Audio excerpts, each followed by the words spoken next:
안녕하세요. 저는 30대 중반에 결혼을 앞두고 있다가 예비 시댁의 잘못된 행동들 때문에 파혼을 하게 된 여자입니다.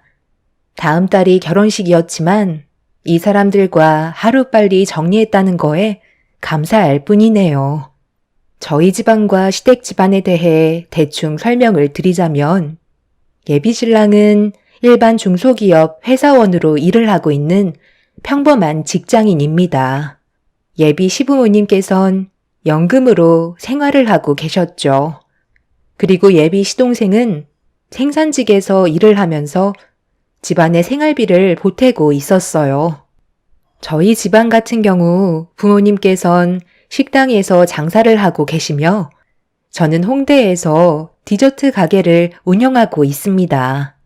부모님의 도움으로 가게를 차렸지만 지금은 부모님께 빌렸던 금전적인 부분에 대해서는 전부 다 정리가 된 상태죠. 예비 신랑 회사가 저희 매장 근처인데 단골 손님으로 자주 찾아왔었고 처음 매장을 오픈했을 당시 여러 가지로 어려움이 많았었는데 단골이 된 예비 신랑이 가끔 일손을 도와주었었죠.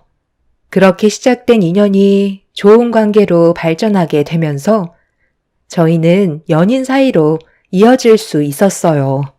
그렇게 양가 집안 상견례까지 전부 다 끝마치고 결혼식만 앞둔 상태였죠.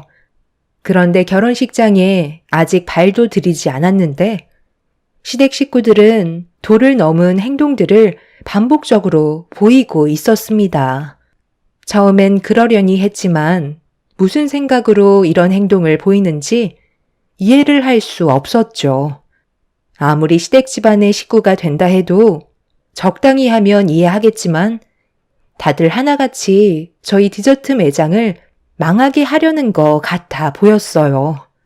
처음 시작은 예비 시모가 저희 매장에 처음으로 구경 오셨을 때 커피와 디저트를 시키시고 자리에 앉으셨어요. 그때가 점심시간이라 정신이 없어서 잘 챙겨드리지 못한 죄송한 마음 때문에 디저트 값을 받지 않으려 했었는데 돈거래는 확실하게 해야 된다면서 결제를 하고 돌아가셨어요. 그때만 해도 정말 괜찮은 분이신 줄 알았습니다. 하지만 그건 약간의 밑밥 깔기 용이라는 걸 뒤늦게서야 알게 되었던 거죠. 예비 시모가 다녀가신 이후 며칠이 지나고 그날도 별일 없이 점심시간 때 몰려오시는 손님들께 한 차례 정신없이 디저트 판매를 한 뒤 한숨 쉬고 있었는데 시모가 매장 문을 열고 고개를 내미셨어요. 저기 들어가도 되나? 일부러 한가한 시간 맞춰서 온 건데 자리가 꽤 많이 필요하거든. 괜찮다면 여기서 모임을 좀 가지고 싶은데 자리가 여유 있을까? 어머님 오셨어요? 지금은 점심시간이 지나서 손님들이 한 차례 빠진 상태라 여유가 있어서 괜찮아요. 2층에는 자리가 많이 비어 있으니 올라가시면 될 것 같아요. 나는 이런 거 잘 모르니까 무난한 맛으로 몇 개 올려주면 괜찮을 것 같은데 과일 주스도 여러 가지 종류로 좀 부탁하고 알아서 챙겨줄 수 있는 거지? 네, 그럼요. 저희 매장에서 제일 판매가 많은 것들로 올려드릴 테니 걱정하지 마시고 올라가 계세요. 몇 분이신지만 알면 될 것 같은데요. 예비 시모가 매장 문을 활짝 여시면서 지인분들께 서둘러 들어오라며 손짓을 하셨어요. 그런데 생각보다 상당히 많은 분들께서 들어오셨고 20명 정도 2층으로 올라가셨습니다. 인원수에 맞춰 몇 개의 디저트와 과일 주스를 정신없이 만들어 올려드린 뒤 즐거운 시간 보내시라고 인사를 드리면서 1층으로 다시 내려왔었죠. 시모는 저보고 들으라는 것 마냥 큰 소리로 디저트 매장 사장이 예비 며느리라면서 쉬지 않고 자랑을 늘어놓으셨는데 그때부터 정신없이 디저트를 가지고 올라가야만 했습니다. 인원수도 상당히 많은 편인데 어찌나 빨리 드시던지 디저트를 만드는 족족 올려보내 드려야만 했었죠. 예비 시모는 쉬지 않고 제 자랑을 하며 예비 며느리 하나는 정말 잘 뒀다고 입에 침이 마를 정도로 쉬지 않고 좋은 말씀을 많이 해 주셨습니다. 그렇게 몇 시간 동안 계시다가 어느 정도 만족하셨는지 한두 분 자리에서 일어나셨어요. 저를 보며 칭찬을 아끼지 않으셨고 저는 한 분 한 분 깍듯하게 인사를 드렸습니다. 그런데 여기에서 약간의 문제가 생기고 말았어요. 시모가 저에게 웃으면서 이번 결혼식 때 와주실 분들이라며 앞으로 자주 보게 될 분들이니 예비 시모와 함께 오지 않아도 잘 좀 챙겨주라고 제 손을 잡아주신 뒤 결제 금액이 얼마 정도가 나왔냐고 물어보시길래 40만 원 정도 나왔지만 30만 원만 결제해 주셔도 된다며 배려를 해 드렸었죠. 뭐? 40만 원? 아니, 디저트 몇 개 먹지도 않았는데 40만 원이나 나왔단 말이야? 우리가 인원수도 많긴 했었지만 여기 디저트 가격이 상당히 비싼 편에 속하나 봐. 저희는 매장에서 전부 다 직접 만들거든요.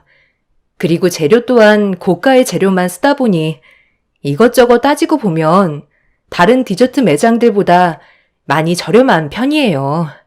그래서 손님들께서도 부담 없이 드시는 편이고요. 저번에 혼자 오셨을 때 너무 정신없어서 잘 챙겨드리지 못해 마음이 불편했었거든요.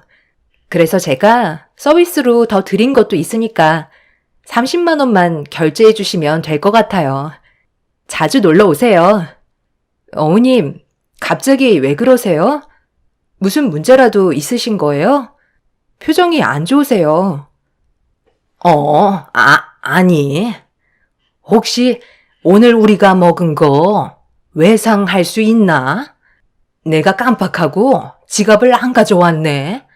내가 정신을 어디다 두고 다니는지 요즘 들어 계속 이러네. 지갑을 식탁 테이블에 놓고 온 것 같다. 오늘만 오는 것도 아니고 며칠 있다가 다시 올 테니까 오늘만 외상으로 달아줬으면 좋을 것 같은데 괜찮지? 솔직히 여기에서 어느 누가 안 돼요. 저희도 디저트 매장을 운영해야 되기 때문에 30만 원 당장 결제해달라고 어떻게 얘기할 수 있겠어요. 앞으로도 자주 오실 것 같아서 나중에 결제해달라고 보내드리게 되었죠. 예비 시모는 미안하다며 난처한 얼굴을 보여주셨지만 하루 이틀 볼 것도 아니고 앞으로 자주 얼굴 볼 텐데 괜히 30만 원 가지고 얼굴 붉히고 싶지 않았습니다. 최대한 웃으면서 좋게 보내드렸었죠. 외상은 처음이라 기분이 이상했지만 그래도 저번에 결제해 주시고 간 것도 있어서 그런지 크게 문제 삼지는 않았었어요. 하지만 이건 제 착각이라는 걸 시간이 지나면서 알 수 있었죠. 며칠 뒤 시모는 또다시 저희 매장을 다시 방문해 주셨고 그날은 손님들을 데려오신 게 아닌 혼자 오셨어요. 그런데 뭔가 상당히 다급한 목소리로 디저트를 주문하셨어요. 얘야, 오늘 내가 중요한 약속이 잡혔는데 지금 디저트 있는 것들이 얼마나 되나? 최대한 많이 준비해주면 좋을 것 같은데 음료는 필요 없고 케이크 종류로만 포장을 해주면 될 것 같다. 오늘 우리 집에 상당히 많은 손님들이 오시거든. 오랜 세월 동안 우리 가족에게 도움을 많이 주셨던 분들이라 선물용으로 드릴 예정이거든. 여기 디저트가 맛도 좋지만 워낙 퀄리티가 좋아서 다른 디저트 매장과는 비교가 안 되더구나. 그러니 내 부탁 들어줄 수 있지? 네, 그럼요. 몇 개나 준비해 드릴까요? 지금 당장 포장해서 준비해 드릴 수 있는 건 한 20개 정도 될 것 같은데, 그 정도로는 부족하신 거예요? 얼마나 필요하세요? 시모는 20개 정도면 충분할 것 같다면서 서둘러 준비해 주길 원하시길래 직원들과 함께 정신없이 선물 포장을 하기 시작했어요. 그때가 점심시간인지라 다른 손님들도 많아서 엄청 정신이 없었죠. 직원들과 함께 열심히 땀 흘려 선물 포장을 해서 시모에게 건네드렸고, 물건을 받으신 시모는 매장을 들어오셨다 나가셨다 하시면서 차에 옮겨 실으셨어요. 저는 결제 준비를 하려고 전날 것과 당일 주문건까지 총 60만 원을 결제해주면 될 것 같다고 말씀드리려 하는데, 시모가 매장 문 앞에 서서 너무 급한 관계로 조금 있다가 한꺼번에 결제하겠다며 외상을 달아나 달라는 말 한마디 하시곤 금세 사라지셨어요. 저는 당황스러워 차를 타고 떠나는 시모를 멍하니 바라볼 수밖에 없었어요. 결제하시는 거 시간이 오래 걸리는 것도 아니고 몇 초면 끝나는 건데 물건 받으실 시간은 있으시고 결제해 줄 시간은 없으시다는 거에 기분이 팍 상했었죠. 꼭 일부러 결제를 안 해주려고 하시는 것처럼 보였어요. 처음에는 결제를 해주셨기 때문에 믿고 기다리고 있었는데 계속해서 결제만 하시려면 도망을 치시려는 것 같아 어떻게 대처해야 할지 몰라 난감했었습니다. 결국 제 불만은 장기 출장을 떠난 예비 신랑에게 털어놓을 수밖에 없었어요. 하루의 업무가 마무리가 되었는지 저에게 전화해선 오늘 하루 별일 없었냐는 말에 그날 있었던 일에 대해 털어놓았죠. 내가 하는 말 기분 나쁘게 생각하지 말고 들어봐. 어머니께서 며칠 전에 지인분들 데려오셔서 디저트 값이 꽤 나왔었거든? 그런데 지갑을 깜빡했다고 하시길래 다음에 오셨을 때 결제하셔도 된다고 했었어. 그렇게 좋게 끝냈었는데 오늘 집에 상당히 많은 손님들께서 오신다고 했었나 봐. 그래서 디저트를 주문하시길래 급하다는 말에 정신없이 포장해서 며칠 전에 결제 못하신 것까지 해서 한꺼번에 계산을 하려고 했는데 급하게 가셔야 된다고 결제를 나중에 하시겠다는 거야. 시간이 얼마 걸리는 것도 아닌데 매장에 들어오시지도 않고 문 앞에서 한마디 툭 던지신 뒤 그냥 가셨다니까? 벌써 외상값이 60만 원이나 밀려 있다고. 디저트 값이 적은 금액도 아니고 우리도 돈이 들어와야 문제없이 디저트를 원활하게 만들 수 있는데 어머니께서 계속 이런 식으로 행동하시면 내 기분이 어떨 것 같아? 지방 출장 가서 힘들게 일하고 있다는 거 내가 모르는 거 아니라서 최대한 내 손에 해결하려 했는데 이 문제에 대해 어떻게 생각하는지 좀 들어봐야 할 것 같아서. 미안해. 우리 엄마가 워낙 깜빡하는 성격을 가지고 있어서 내가 나중에 결제해 줄 테니까 마음 풀어. 그래도 엄마가 결제해 주겠다고 하셨잖아. 그래도 약속을 안 지키시는 분은 아니라서 며칠 뒤에 다시 매장에 방문하셨을 때 결제해 주실 거야. 좀 그러면 지금 당장 60만 원 계좌로 보내줄까? 아니 뭐. 자기 말대로 며칠 뒤에 오시면 그땐 결제해 주시겠지. 괜히 자기한테 결제 금액 받았다가 기분 나빠하시면 어떡해. 그래도 어머니 믿고 조금만 더 기다려 보도록 할게. 예비 신랑은 저에게 미안하다면서 난처해하길래 괜히 얘기했나 싶더라고요. 이 일 때문에 괜히 일하는데 지장 생길까봐 걱정이 되었죠.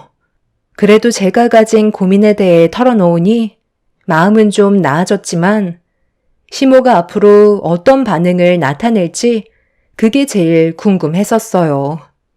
두 번의 외상 문제도 그렇지만 저에게 미안하다고 하셨으면 외상했던 날 손님과의 시간을 보낸 뒤 전화 한 통 해줄 수 있는 건데 예비 시모는 연락 한 번 없으셨어요. 고마웠다는 문자 하나도 남겨주지 않아 서운한 마음은 점점 더 커지고 있었죠. 그렇게 또 며칠이 지난 뒤 잠깐 잊고 있었는데 그날은 예비 시모가 아닌 시동생이 누군가의 손을 잡고 저희 매장을 방문을 했어요. 알고 보니 여자친구를 데리고 왔더라고요. 근처에서 점심 식사를 하고 제가 디저트 가게를 운영한다는 걸 알고 구경이나 할 겸 찾아왔던 거였죠. 여자친구와 주문한 디저트를 받은 뒤 2층으로 올라가 한참 동안 대화를 나누면서 시간을 보내고 있었는데 시동생의 여자친구가 1층으로 내려오더니 저에게 디저트가 너무 맛있다면서 다른 것들도 먹어보고 싶어서 주문하러 왔다고 이것저것 시키기 시작했어요. 그때까지만 해도 크게 신경 쓰지 않았었는데 정말 어이없는 일이 눈앞에 펼쳐지고 말았죠. 한참의 시간이 지난 뒤 예비 시동생이 1층으로 내려와서는 화장실 위치를 물어보길래 상가 밖에 있다며 설명을 해준 뒤 한 10분 정도가 지났을 때 시동생의 여자친구도 화장실의 위치를 물어봐서 알려줬었어요. 그런데 30분이 지나도 보이지 않더라고요. 2층으로 올라가 보니 디저트 그릇은 싹 다 비워놓고 짐도 이미 챙겨서 나간 상태였죠. 기다리면 오겠지 했는데 그날 매장 마감 시간까지 예비 시동생은 나타나지 않았습니다. 정말 웃음밖엔 안 나왔어요. 어이가 없어 화가 나는데 저를 어떻게 생각하고 있길래 이런 개념 없는 행동을 보이는 건지 이해할 수 없었습니다. 그날 예비 신랑한테 전화를 해서 시동생의 연락처를 받아낸 뒤 바로 전화를 걸었어요. 제 전화는 피하지 않고 받길래 이미 기분이 상해버린 저는 매장에서 디저트를 시켜서 다 먹었으면 값을 지불해야 되는 거 아니냐고 물어보자 시동생은 죄송하다는 말보단 자기는 몰랐다면서 다른 말로 돌리고 있었어요. 네? 디저트 값을 내지 않았다고요? 제가 먼저 나왔을 때 여자친구가 알아서 결제하고 나온 줄 알았는데 그렇게 하지 않았던 거예요? 오늘은 여자친구가 결제하는 날이거든요. 아마 제가 먼저 나갔을 때 결제했다고 생각했었나 봐요.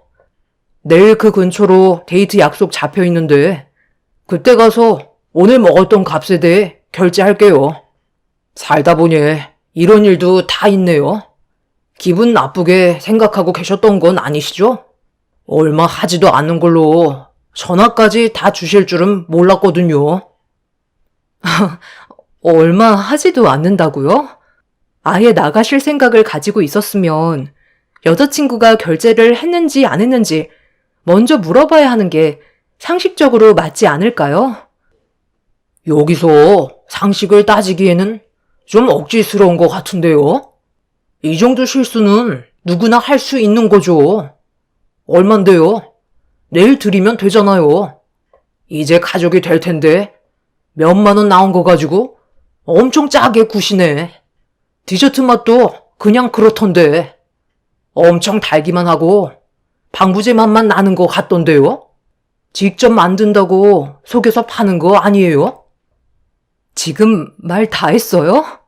제가 잘못한 것도 아니고 결제를 안 하고 간 거에 대해 얘기한 것 뿐인데 가족이 될 거면 이 정도는 그냥 넘어가도 된다는 거예요? 예비 시동생의 말투에 너무 기분이 안 좋았었어요. 가족들 전체가 저를 우습게 생각하는 게 틀림없는 것 같아 저도 웃으면서 좋게 대하고 싶지 않았어요. 그래서 한마디 하려 하는데 예비 시동생은 오히려 자기가 기분이 상했다면서 먼저 전화를 끊어 버렸습니다. 정말 황당했었죠. 화가 잔뜩 올라온 상태에서 다음날 시동생이 매장으로 오면 한마디 해야 될 것 같아 벼르고 있었는데 약속은 지키지도 않고 다음날 매장에 오지 않았어요. 태도를 보니 먹었던 디저트 값에 대해 결제할 생각이 전혀 없어 보였죠. 결국 이건 정말 아닌 것 같아 예비 신랑한테 전화를 했어요. 그런데 오히려 이런 문제로 바쁜 자기한테 전화를 했다고 화를 내는데 저도 모르게 울컥해서 불만을 털어놓았고 결국 서로 언성을 높이면서 안 좋은 말들을 주고받게 되었는데 예비 신랑은 처음으로 저에게 상처를 주었어요. 아, 진짜. 내 동생이 여자친구 데려와서 디저트 먹은 게 그게 그렇게 아까운 거야? 그 정도는 이해하고 넘어갈 수 있는 거 아니야. 돈 10만 원 나온 것도 아닌데. 당신 원래 이렇게 속 좁은 사람이었어? 내가 주면 될 거 아니야. 이런 걸로 나한테 전화하면 내가 일이 손에 잡히겠냐고. 출장 온 것도 짜증나 죽겠는데. 이런 건 당신 선에서 알아서 해결을 해야 될 거 아니야. 가족끼리 그 정도도 배려해주지 못하면 앞으로 결혼 생활 어떻게 해나갈 거야? 얼만데? 당장 계좌 알려줘. 정말 너무하네. 내가 잘못한 거야? 어머님은 아직까지 연락 한 통 없으시고 결제해 주시겠다고 외상하신 거 아예 지불해 줄 생각을 안 하고 계신 것 같은데 내가 지금 기분이 좋겠어? 방금 얘기했었잖아. 당신 동생이 나한테 했던 태도가 지나쳤었다고. 죄송하다는 말 한마디 듣지 못했었고 오히려 욕만 듣고 전화를 먼저 끊어버렸어. 이게 상식적인 행동이야? 당신 가족만 감싸는 건 맞지 않다고 생각하는데 내 입장에서도 조금은 알아줘야 하는 거 아니겠어? 네가 이해를 못 해주는데 나한테 좋은 말이 나오길 기대하면 되겠냐? 계좌나 불러. 돈 붙여주면 될 거 아니야? 월 매출 5천 찍으면서 그 정도도 못 해주는 당신한테 정말 실망이다. 당신 오픈할 당시 힘들어할 때 내가 무상으로 도와주지 않았어? 그거에 대한 값이라고 생각하면 마음 편하잖아. 뭘 바라고 도와줬던 거야? 그리고 내가 무상으로 당신한테 도움 받았다고? 그때 도와준 거에 대해 고마워서 점심시간 때 회사로 찾아가 디저트 돌렸잖아. 그리고 당신은 출장 가기 전에 어땠는데? 맨날 아침마다 우리 가게 들어와 출근 도장 찍고 디저트랑 커피 한 잔씩 그냥 가져갔잖아. 그것만 해도 벌써 돈으로 따지면 얼마인 줄 알아? 그런데 내가 그것 가지고 지금까지 한마디라도 한 적 있어? 그만큼 나는 지금까지 배려만 하며 지내왔었다고. 그런데 나보고 속이 좁다고? 돈을 받아야 재료를 사고 매장을 운영할 수 있는 거잖아. 나랑 직원들이 땀 흘려서 봉사만 하려고 일을 하는 건 줄 알아? 당신 동생이랑 어머님께서 주시겠다고 말만 하시고 내 전화까지 안 받으니 어쩌겠어. 당신이 결제해 줘야지. 합쳐서 70만 원 지금 당장 입금해줘. 이건 일적인 문제이기 때문에 어쩔 수 없어. 예비 신랑은 당장 계좌 이체해 주겠다면서 전화를 끊었어요. 처음에는 좋게 풀려고 했지만 저에게 막말을 쏘아대다 보니 저 또한 기분이 좋지 않아 침착하게 대응을 하지는 못했어요. 제가 잘못을 했다면 이해하겠지만 그런 게 아닌데 왜 욕을 얻어먹어야 하는지 이해할 수가 없었죠. 그런데 바로 계좌 이체 시켜주겠다던 예비신랑은 시간이 지나도 결제 금액에 대해 계좌를 보내주지 않더라고요. 한참이 지나도 아무런 소식이 없길래 전화를 했는데 핸드폰은 꺼져 있었고 저를 아예 무시하는 행동을 보이고 있었죠.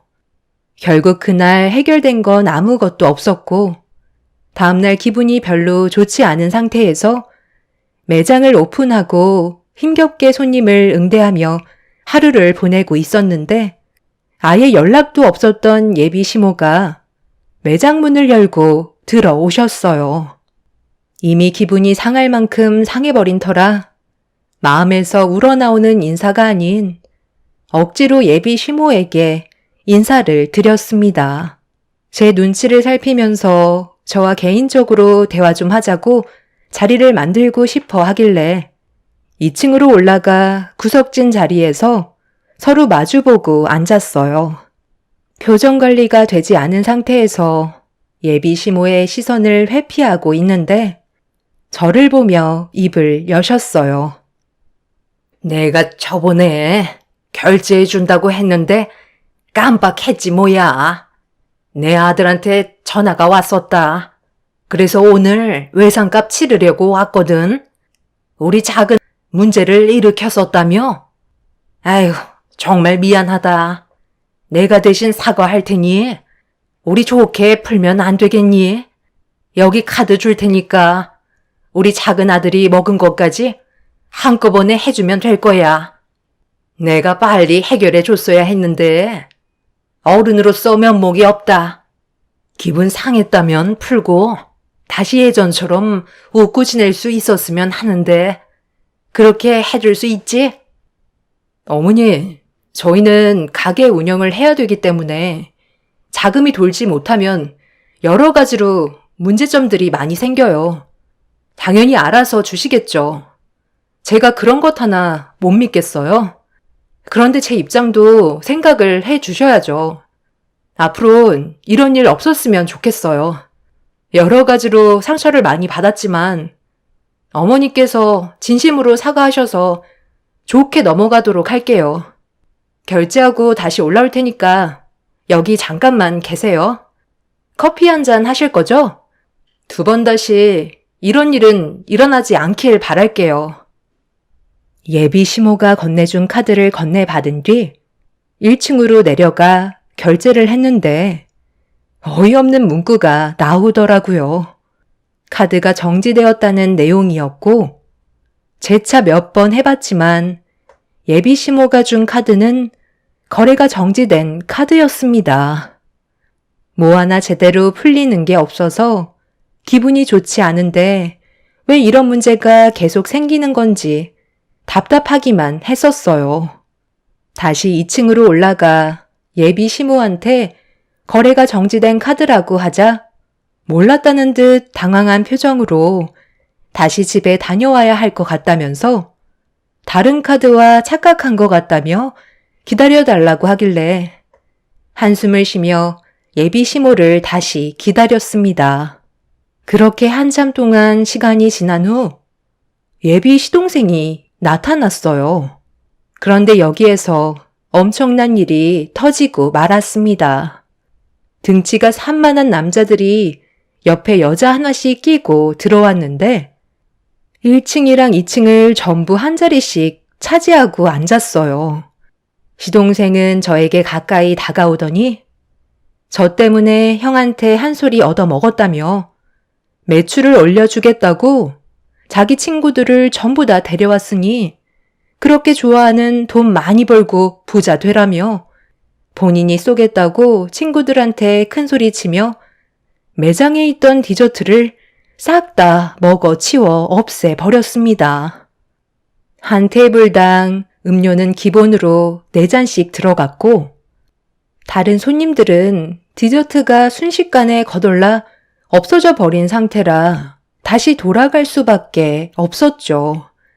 그렇게 한바탕 난리가 나고 시동생이 저에게 결제를 하려고 다가와 카드를 건네주면서 전에 먹었던 금액까지 전부 다 계산해주면 된다고 목에 힘을 빳빳이 들고 있길래 저는 아무 말 없이 카드를 긁었어요.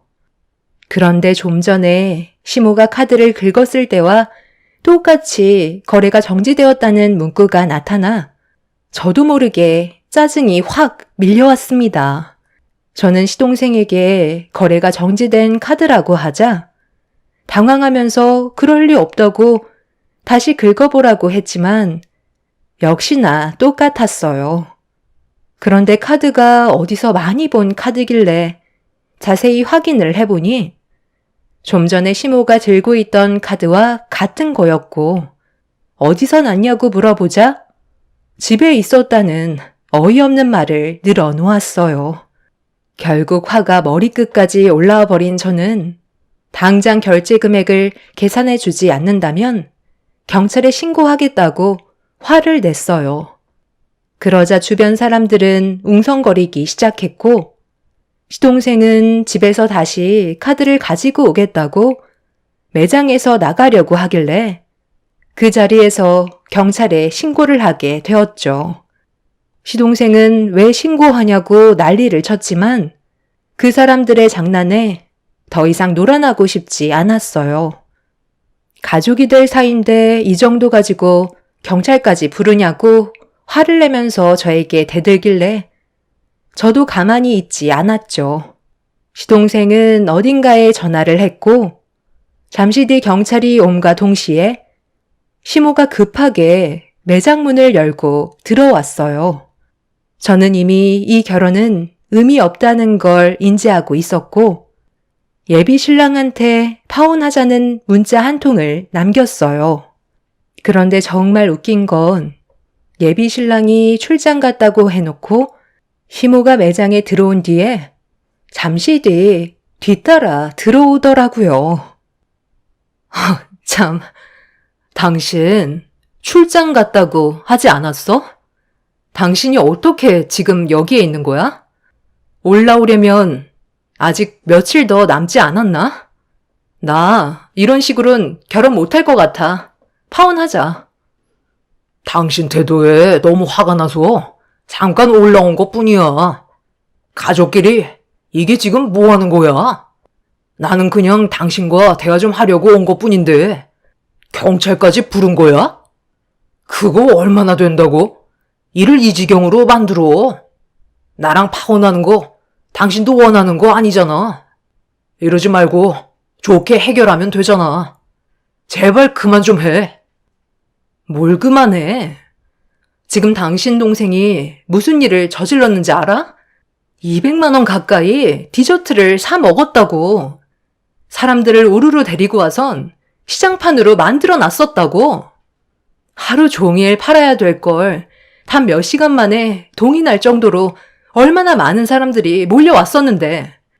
그런데 카드가 거래 정지 카드래. 그것까지는 이해해. 그런데 계속 일부러 결제를 안 해주려는 게 보이니까 내가 화가 나는 거잖아. 가족이면 남의 매장에 들어와서 전부 다 거덜내고 돈을 안 내도 된다는 거야? 아유, 그냥 하루 베풀었다고 생각하면 마음 편하지 않겠니? 왜 이렇게 극단적이야? 나중에 축의금으로 다 돌려받으면 되는 거잖아. 좋게 해결하고 넘어가자. 그럼 지금 당장 250만 원 결제해 주세요. 그럼 이해해 주도록 할게요. 이 정도 돈은 다들 가지고 있잖아요. 먹을 때는 기분 좋은데 돈 나갈 생각하니까 아까우세요? 아이, 그냥 넘어가자니까. 우리 결혼하면 이런 일 앞으로 자주 있을 텐데 꼭 그래야 되겠어? 돈이 그렇게 중요해? 가족이 우선 아니야? 제발 그만 좀 하라고. 형, 돈에 환장한 사람 같아. 앞으로 형은 형수한테 잡혀 살겠다. 나는 절대 그렇게는 못 살아. 이 결혼 꼭 해야 돼? 그냥 결제해주고 끝내버려. 예비 시동생은 기분이 나쁘다는 듯 발로 디저트 매장의 물건들을 걷어찼어요. 제가 하지 말라고 말리자 예비 신랑이 자기 동생 건들지 말라며 제 팔을 잡길래 그 순간 이성을 잃어버린 저는 예비 신랑의 뺨에 손을 올려 붙였고 경찰한테 영업 방해죄와 기물파손죄 그리고 결제를 해주지 않은 부분에 대해 고소를 진행했어요. 이 문제로 양가 집안 난리가 났지만 예비 시댁의 손을 들어주는 사람은 아무도 없었고 저희는 파혼 위자료와 그동안 받았던 정신적인 손해배상에 대해 소송을 걸었습니다. 그렇게 결제 금액 250만 원과 함께 이자료를 받은 뒤 그 사람들과의 인연을 끊어낼 수 있었어요. 상식적으로 정말 이해가 되지 않는 사람들의 태도에 아직까지 화가 납니다. 결혼을 하지도 않았는데 모든 것들이 자기 것 마냥 아무렇지도 않게 행동하는 그 사람들의 행동들이 이해가 되지 않네요. 그 사람은 시간이 지나고 뒤늦게 찾아와서 정말 미안하다며 다시 시작하자고 하길래 소금 한 바가지 퍼서 다시는 오지 말라고 얼굴에 사정없이 뿌려 버렸습니다. 다시는 이런 사람들과 엮이지 않았으면 좋겠네요. 좋은 경험했다 생각하고 앞으론 좀 더 현명하게 처신해야 될 것 같습니다. 똥차 지나갔으니 앞으로 좋은 일만 생기길 바랄 뿐입니다. 제 사연 들어주신 분들, 오늘 하루 좋은 일만 가득하시길 바랍니다. 감사합니다. 안녕하세요. 저는 40대 중반 여자입니다. 늦은 새벽 잠도 안 와서 창밖을 보고 있는데 눈이 내리고 있더라고요. 흩날리는 눈들을 보고 있는데 갑자기 작년에 경험했던 아픈 기억이 떠올라 제 눈시울을 붉어지게 만들었네요. 두 번 다시 떠올리고 싶지 않을 만큼 충격적인 일들이라 아직까지 마음의 상처가 전부 아물지 않은 상태입니다. 사람이 얼마나 추락할 수 있는지 볼 수 있던 끔찍한 날들이었어요. 사건이 시작된 건 사라지지 않는 전염병 때문에 저희 아빠가 한평생 이끌어오신 사업에 지장이 생기는 상황이 생겼었어요. 시간이 지나면 좋아질 수 있을 거라 믿고 힘들게 버텨왔었는데 결국 아빠의 사업은 무너지고 말았죠. 저희 가족뿐만 아니라 많은 자영업자 분들께서 이번 사태로 인해 폐업하게 되는 안타까운 일들이 많이 생겼다는 소식을 접할 수 있었습니다. 저희도 피해갈 수 없었고 한순간에 아빠가 읽어놓은 것들이 전부 무너지게 될 거라곤 아무도 상상하지 못했습니다. 그동안 살아온 인생에 굴곡 없이 완만했었는데 경험해 본 적 없던 일들로 인해 어떻게 대처해야 할지 몰라 집안은 난리가 나기 시작했어요. 이런 상황 속에 시댁 쪽에서도 저희 집안이 무너지고 있는 걸 보고 많이 당황스러워 하셨죠. 도움을 받을 수 있을 만큼의 금액도 아니기 때문에 시댁에 도와달라고 얘기하지도 않았었어요. 저희 가족들 때문에 시댁에까지 문제가 생기게 되면 그게 더 안 좋은 영향을 끼칠 것 같았거든요. 그동안 살면서 몰랐던 게 빚이라는 게 정말 무섭더라고요. 압박 전화는 기본이고 집안의 모든 물건들에 압류물표가 붙는 순간 앞으로 어떻게 살아갈지 걱정이 되는 게 아닌 앞으로 살아갈 수 없을 것 같은 느낌이 들었었어요. 매일 불안한 상황 속에서 제가 유일하게 기댈 수 있는 건 남편 하나뿐이었는데 아빠가 가지고 계신 120억 정도 되는 상가 건물까지 경매로 넘어갔다는 걸 알게 된 순간 남편은 제가 알던 사람이 아니었습니다. 결혼 생활 10년 하면서 처음 보는 모습에 할 말을 잃었었네요. 그래도 그렇지. 어떻게 그런 말을 할 수가 있어? 우리 아빠가 한평생 이끌어왔던 사업이 무너질 거라고 예상이나 하셨겠어? 이럴 때일수록 나를 위로해주지 못할 망정 어떻게 나와 결혼한 걸 후회한다고 말할 수 있는 거야? 내 말이 틀렸어? 당신 집안은 이제 망해서 길거리에 주저앉게 생겼는데 우리 집안에 숟가락 얹으려고 할 거 아니야?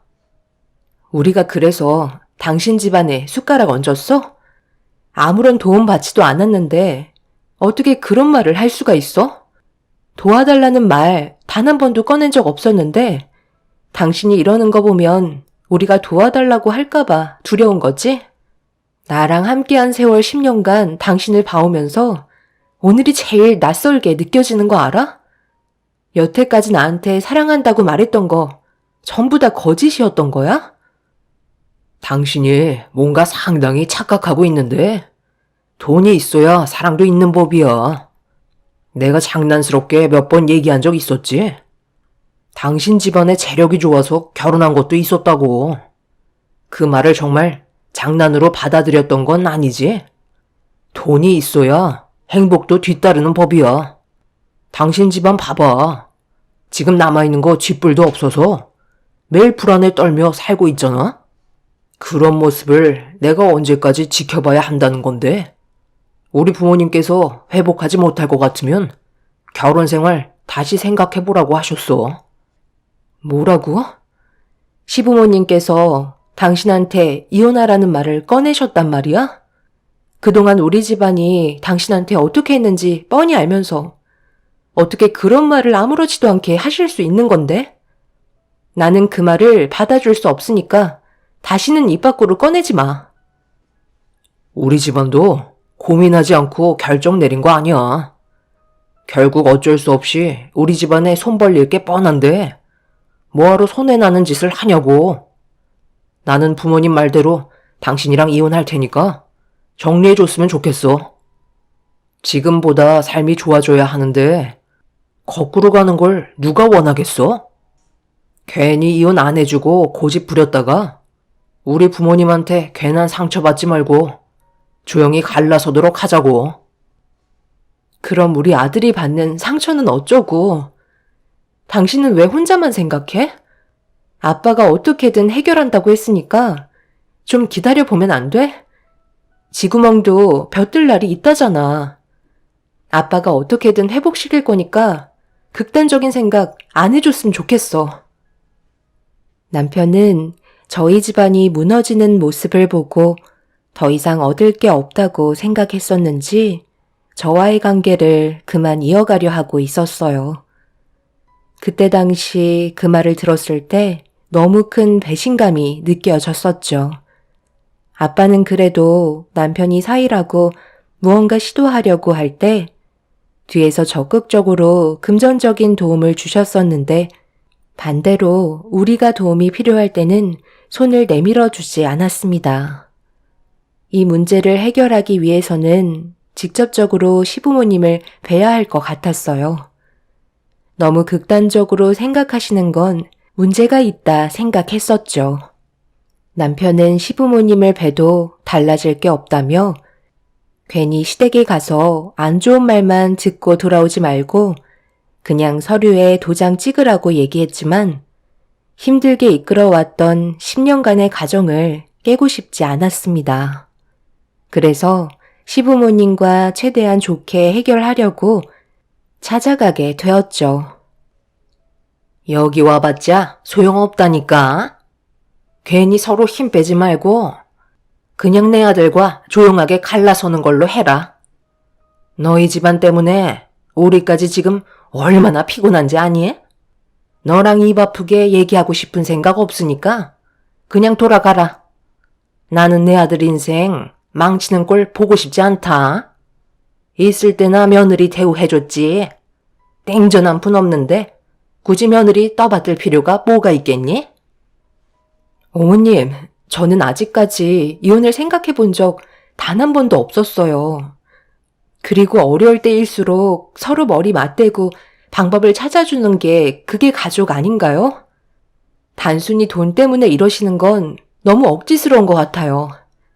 제발 어머님이 그이 마음 좀 잡아주세요. 어머님 손자가 상처받았으면 좋겠어요. 저는 아빠가 분명히 모든 걸 해결해 줄 거라 믿고 있다고요. 빨간 딱지 붙었으면 끝인 거지. 빚도 어마무시하다면서 뭘 해결해? 그냥 길거리에서 동냥이나 하면서 살거라. 우리가 왜 조금도 안 도와주려고 하는지 알아? 가진 것도 많진 않지만 사람 일 아무도 모른다고 괜히 도와줬다가 갑자기 우리 집안에 문제라도 생기면 그땐 손 쓸 방법이 없으니 똑같이 나락으로 떨어지게 되는 거라고. 그리고 눈앞에서 계속 죽는 소리 하는데 그 모습을 보고 우리가 얼마나 오랜 기간 봐오면서 살아야 하니? 옆에 있는 사람들까지 전부 다 기운 빠지게 하지 말고 이제 각자 갈 길 가도록 하자. 그게 모두를 위한 길이다. 오늘 이 시간 이후 집으로 돌아가면 서류에 도장 찍고 깔끔하게 법적으로 남남이 되는 거다. 알겠니? 멀리 나가지 않을 테니 할 말 다 끝났으면 이제 그만 돌아가라. 내 아들한테 건물 하나라도 남겨놨었으면 이럴 때 숨통이라도 트였지. 달라고 할 때 줬으면 얼마나 좋아? 꼴도 보기 싫은 얼굴 그만 내밀고 버뜩 일어나 돌아가. 돈 많다고 자랑질 하더니 아주 꼴 좋다. 내가 언젠가 망하게 될 날이 올 줄 알았다니까. 어느 정도 예상은 했었지만 시부모님은 제가 알던 분들이 아니었어요. 정말 처음 보는 모습이라 당황스러웠고 믿을 수 없을 만큼 시부모님의 행동들은 저에게 너무 큰 실망을 안겨주었네요. 그래도 제가 진심으로 다가가면 어느 정도 제 마음을 헤아려 주실 줄 알았는데 조금도 저를 생각해 주지 않으셨어요. 결국 아무것도 얻지 못한 채 욕만 한 바가지 얻어먹고 집으로 돌아와야만 했죠. 아빠의 사업이 무너지기 전에 시부가 50억 정도 되는 건물을 사위에게 줘도 되지 않냐고 말씀하신 적이 있으셨어요. 솔직히 너무 억지스럽다고 생각했었죠. 아무리 제 남편이고 사위라 해도 아무런 조건 없이 50억짜리 건물을 누가 그냥 주겠어요. 그렇다고 남편이 저희 부모님께 잘한 것도 아니었어요. 필요할 때만 전화해서는 도와달라고 손을 내밀었었죠. 시댁보다 우리 집안이 더 잘 살았기 때문에 남편은 사업을 하려 해도 자기 부모님께 손을 벌리기보다 저희 부모님께 손을 벌렸어요. 저는 그런 남편의 행동이 좋게 다가오지 않았었지만 그래도 집안의 가장으로서 한번 해보겠다는 건데 무조건 거절하는 것도 아닌 것 같아 부모님의 도움을 받은 적이 몇 번 있었는데 남편은 항상 이번에는 무조건 성공할 수 있다며 시작했던 사업들이 전부 다 무너지고 말았습니다. 그래서 아빠가 몇 번 도와준 뒤로는 더 이상의 기대를 하지 않으셨는지 그 뒤로 남편을 금전적으로 도와주지 않으셨죠. 저도 그게 당연한 거라고 생각했었어요. 노력 없이 일군 사업을 금방 실증 내며 다른 걸 알아보는 남편의 행동들은 확실히 잘못된 게 맞았기 때문에 계속해서 투자해봤자 손해만 볼 수밖에 없다는 걸 저희 가족뿐만 아니라 주변 사람들도 전부 다 알고 있었습니다. 결국 아빠가 도와주지 않으니 다시 월급쟁이로 돌아갔는데 그걸 시부모님께서 안 좋게 생각하셨던 거죠. 그래서 시부가 그냥 남편에게 건물 하나 주고 관리할 수 있게 해달라며 저 몰래 따로 만나기까지 하셨습니다. 하지만 아빠는 단호하게 거절하셨고 그날 이후부터 시댁 집안은 저희가 도와준 건 전혀 생각하지 않고 계속해서 뒤에서 아무것도 해주지 않는 저희 부모님께 불만을 가지고 있었습니다. 그러다 아빠의 사업이 무너지게 되자 시부모님께서는 더 이상 가족으로서 관계를 만들어갈 이유가 없다고 생각하셨던 거죠. 남편이 항상 실패를 해도 잘 될 수 있을 거라며 저는 언제나 응원을 해줬었는데 정작 남편은 좋아질 수 있으니 마음 편히 가지라는 말 한마디보다 이혼하자는 말이 우선적으로 나와서 정말 많은 상처를 받았었네요. 그날 이후 한 공간에 있는 것조차 너무 힘들었고 어쩔 수 없이 친정집에서 제 아들과 함께 지낼 수밖에 없었어요. 그리고 부모님께서 남편과 저와의 사이까지 안 좋아진 걸 아시곤 정신적으로 많이 힘들어 하셨습니다.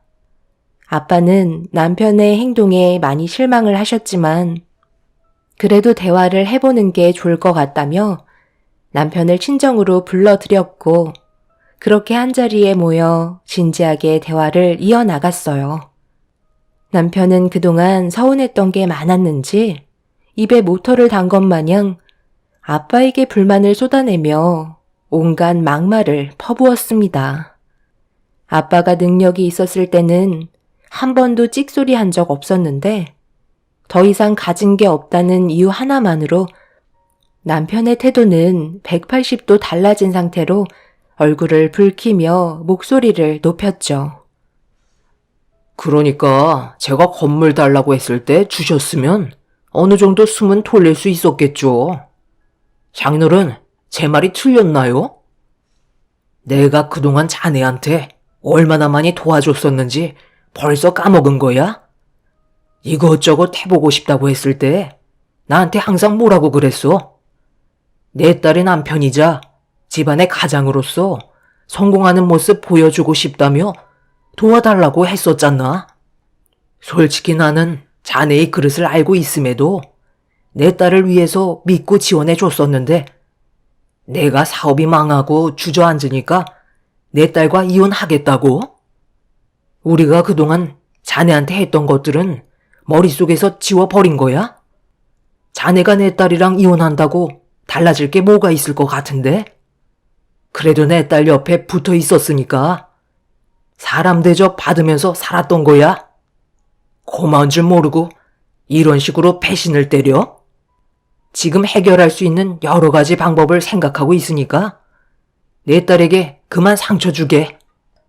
나도 마음 같아서는 자네와 이혼하게끔 만들고 싶네만 그동안 힘들게 꾸려온 가정이 나 때문에 무너지는 건 볼 수 없으니 기다려 보도록 하게. 기다리면 뭐가 달라지나요? 장인어른 말씀을 참 웃기게 하시네요. 제 그릇을 알고 있었다고요? 저를 얼마나 안다고 그런 말을 하시는 거죠? 그리고 지금 상황에서 뭘 어떻게 해결하실 수 있는데요? 지금 꼴을 보세요.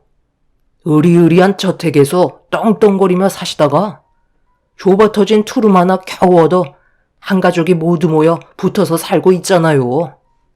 이런 상황 속에 해결 방법을 찾겠다고요? 제가 봤을 때 지금 얻은 투룸에서도 조만간 내쫓길 것 같은데요? 장인어른이 상황을 이렇게 만드셨으니 이혼 문제도 감당하셔야죠. 아주 꼴 좋습니다.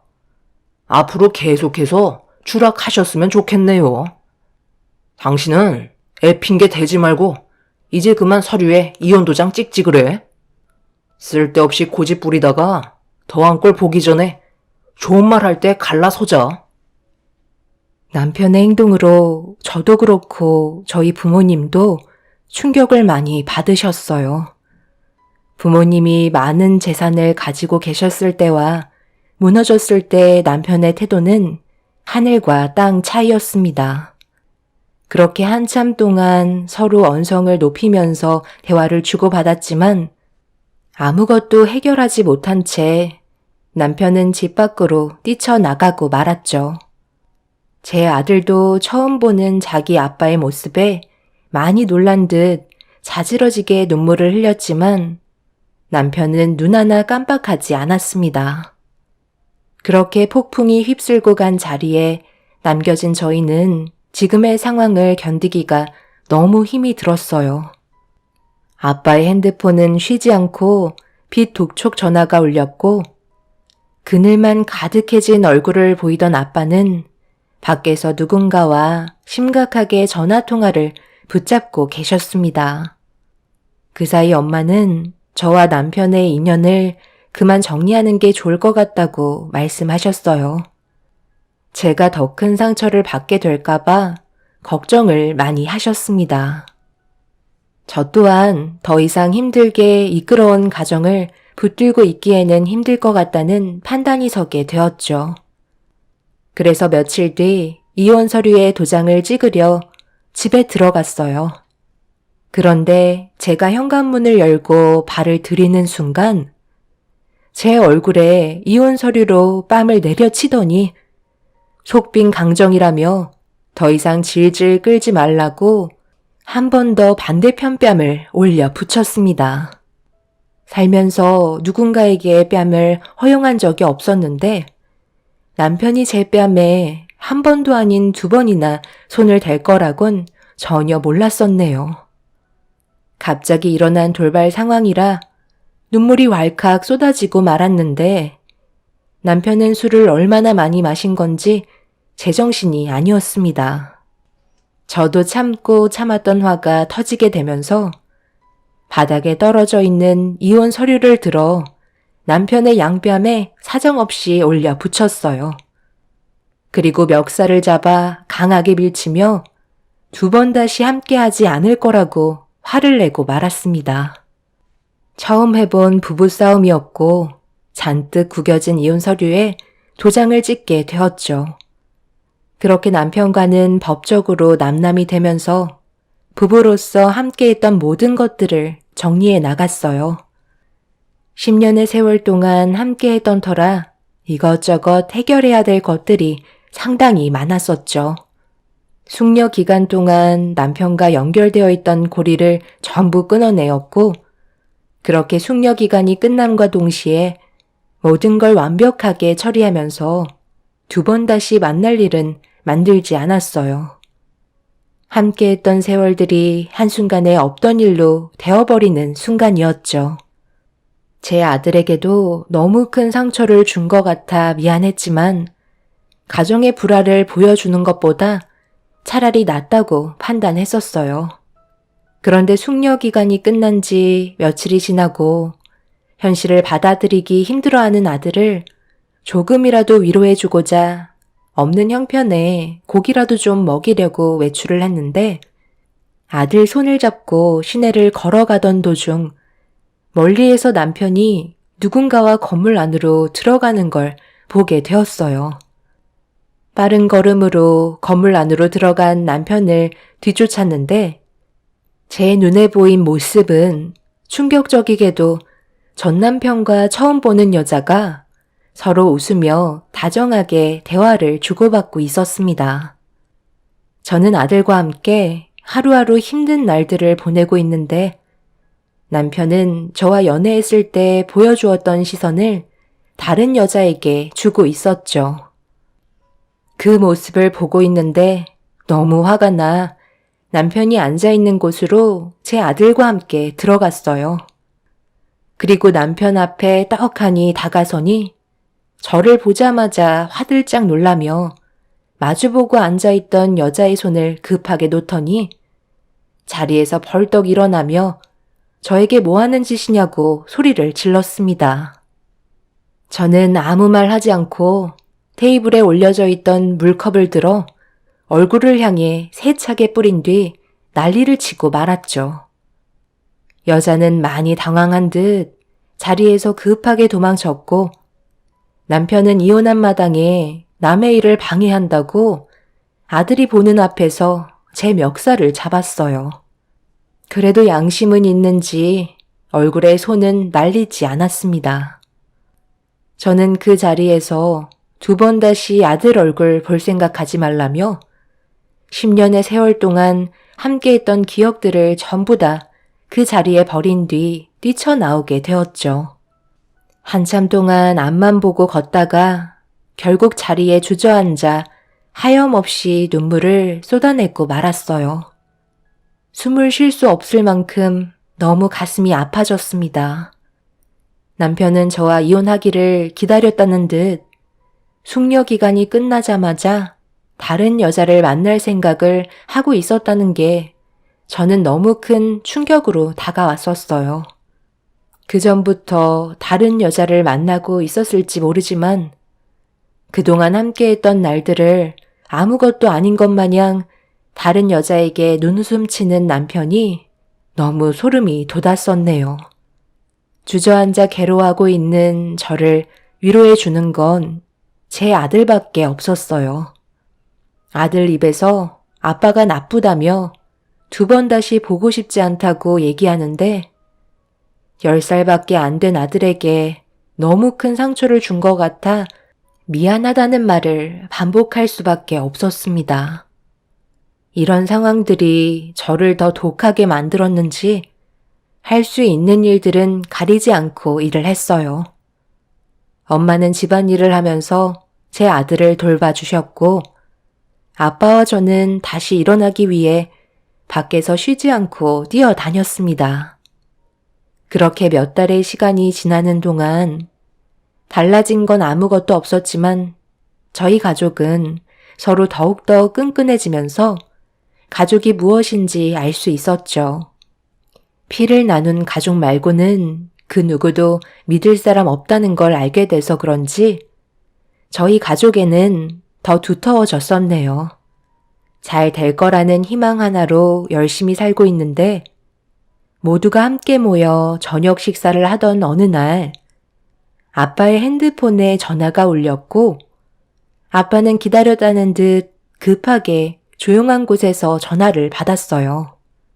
한참 동안 대화를 주고받던 도중 아빠는 몇 번이나 감사하다는 말을 반복했고 전화를 끊자마자 또다시 어디론가 급하게 전화를 하셨어요.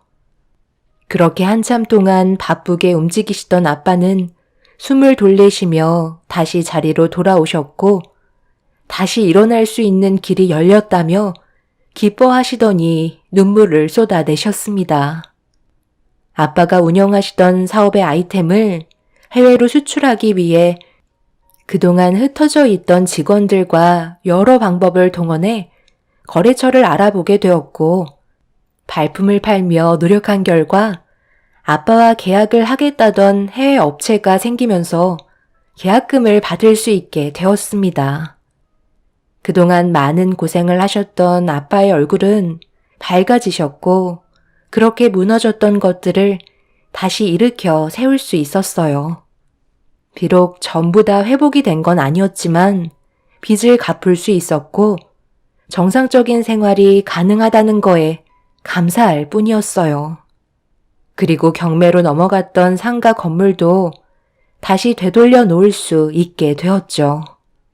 아빠는 다시 되돌려 받은 상가 건물을 제 명의로 주겠다며 법무사를 통해 일 처리를 하고 있는데 사람이년 질기다고 법무사가 내 호칭을 부르며 상가 건물 명의 이전 처리가 완료됐다는 말을 전해주는 순간 남편이 그걸 몰래 듣고 있었습니다.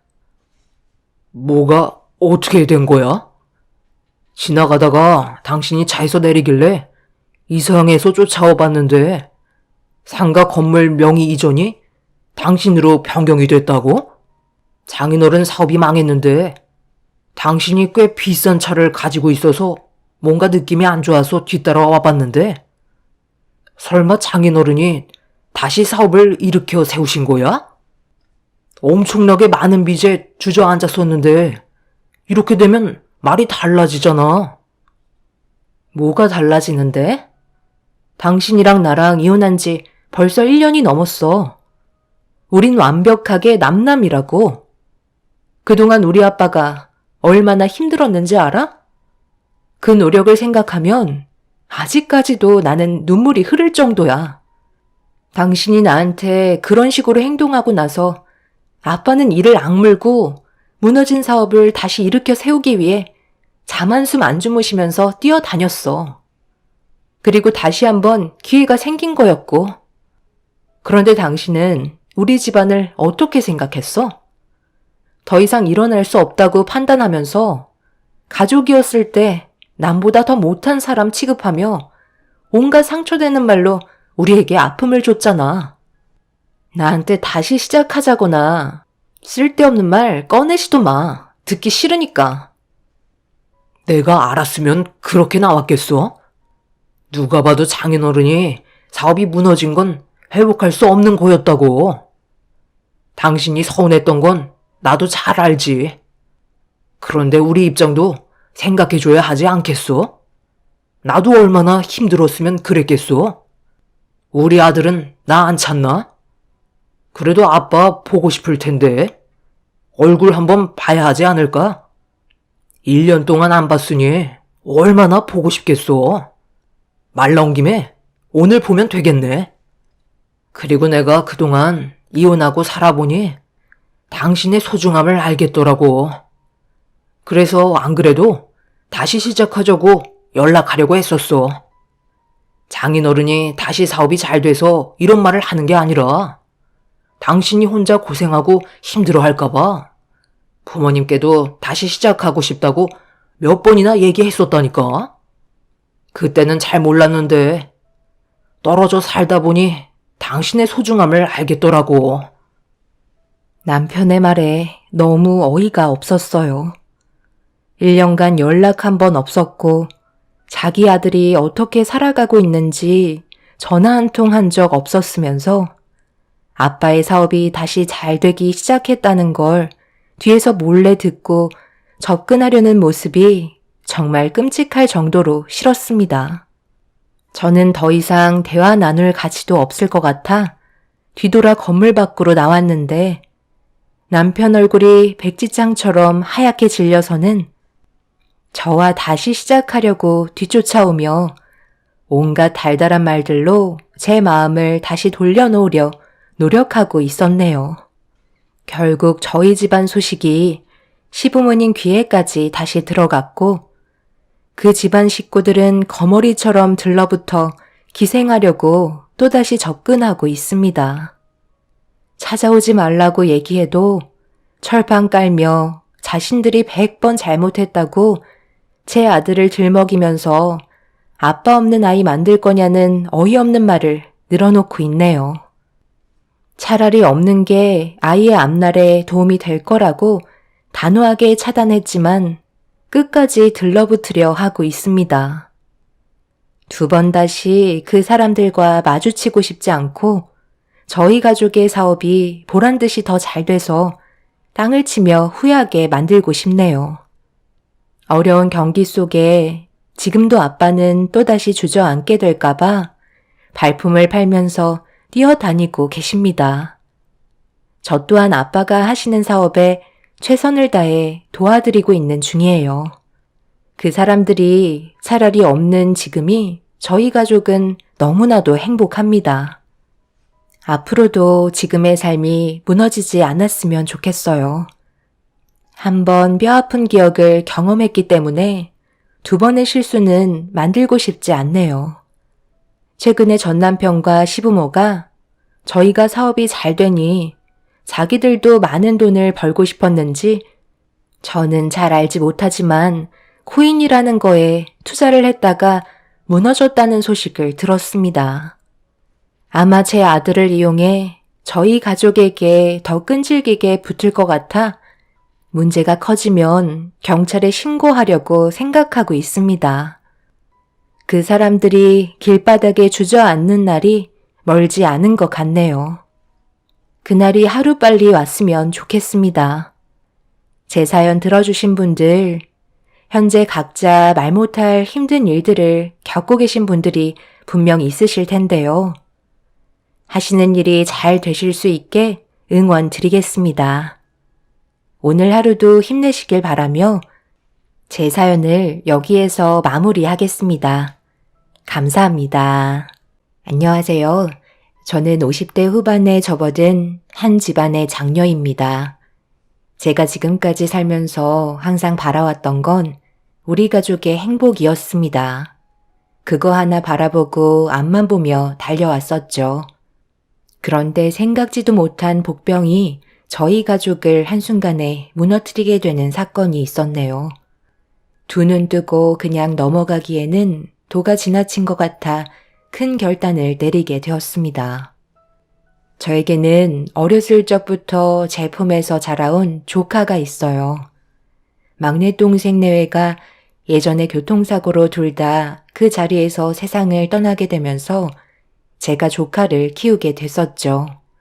정말 제 자식처럼 모든 걸 쏟아부어 애지중지하며 키웠습니다. 그렇게 함께 지지고 볶으며 살다 보니 어느새 성인이 되었고 사랑하는 남자를 만나 결혼까지 결실을 맺을 수 있었네요. 사는 거 뭐 별거 있겠어요. 서로 상처 주지 않고 잘 살면 저는 그걸로 만족했었어요. 비록 제 조카와 사이가 젊은 나이였지만 저도 젊은 나이 때 결혼해서 서로 의지하며 잘 살아왔었기 때문에 그 길을 똑같이 밟아갈 거라 생각했었죠.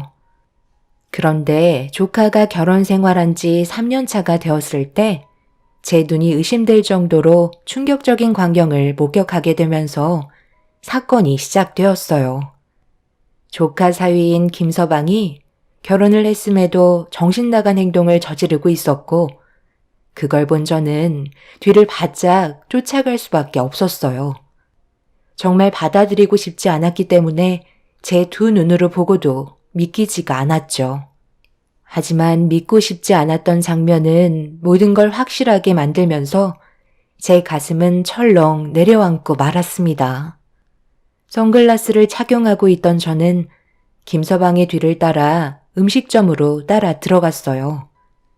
그리고 외간 여자와 서로 손을 맞잡으며 뜨거운 시선을 주고받고 있는 걸 건너편 테이블에 앉아 제 두 눈으로 확실하게 목격하게 되었네요.